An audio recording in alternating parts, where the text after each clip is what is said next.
Hello, and thank you for tuning in. My name is Clarity Ray, and today I'm going to be talking about a specific comment I got sent the other day. It was on a past life activation video I released, just a guided meditation to kind of help guide people through starting past life work. Go check it out if you're interested in starting past life work. But I'm looking at this comment, and it says, I'm interested in the meaning/value of suffering from a higher state of consciousness. There's more to this comment, but I'm going to start right there. The meaning and value of suffering from a higher state of consciousness is a hard subject to really grasp. As I fully understand it, again, this is how I understand it. I may not have the entire puzzle, but this is the puzzle I so far do have. We are the reason for our own suffering. That's right. It's all us. We are the reason we are suffering. And you might be asking yourself, why would our soul make us suffer?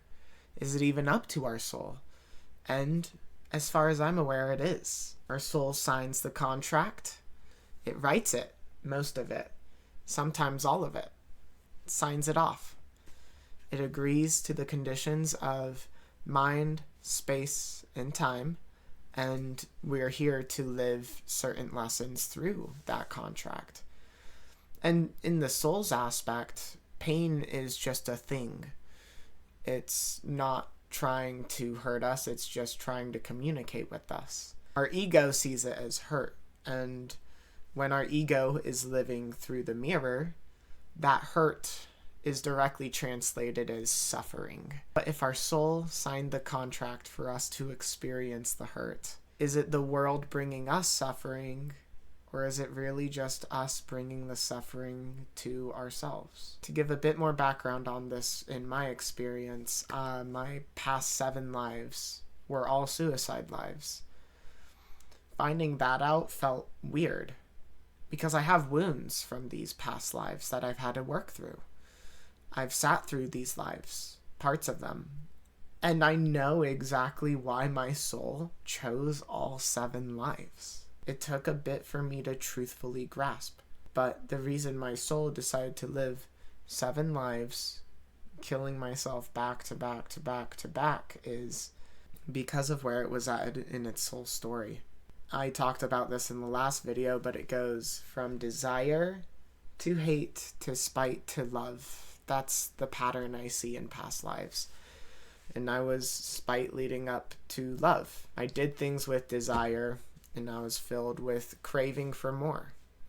I did things with hate, and it still didn't fill that void. And then I was filled with spite, and I became the void. I removed everything that I did. I removed entire parts of my soul. I removed parts of my soul as a way to clear debt, to absolve myself. But after so much absolution, I became nothing. I became one with void. All of those suicide past lives were just a replication of me being void in soul.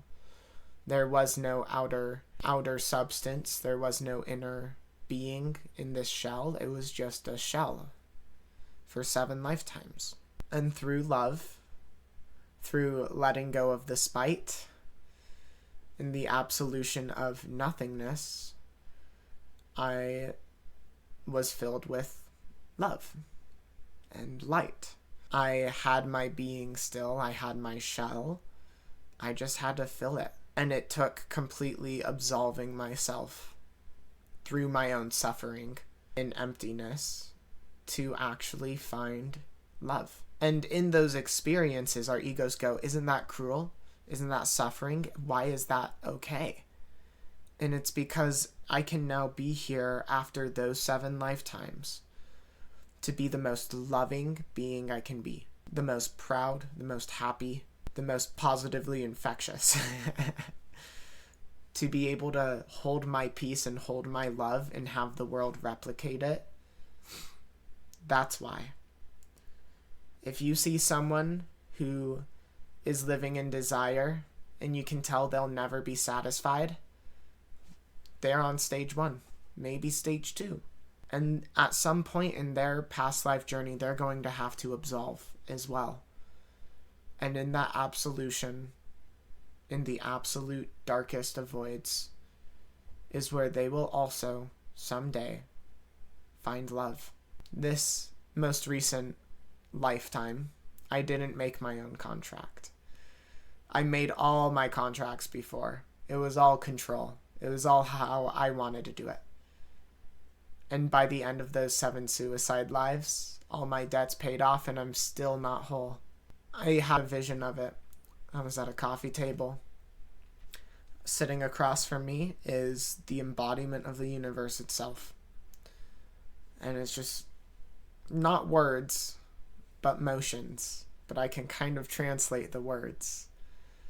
It goes like, what do we have to do to help you keep moving? What's needed?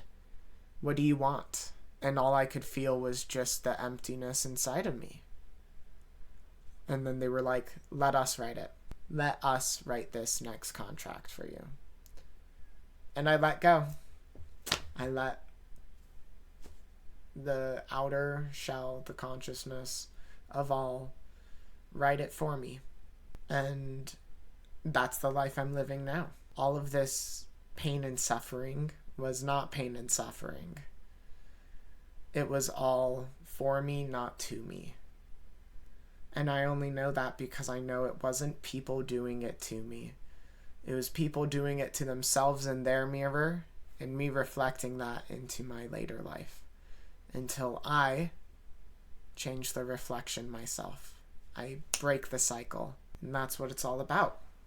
Suffering is inherent of our experience because we sign up for it. No one is creating the suffering.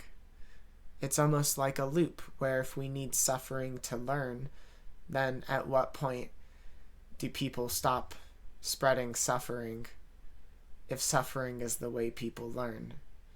And is it really about who they give suffering to when they're the ones suffering as well? Past life work is incredibly profound.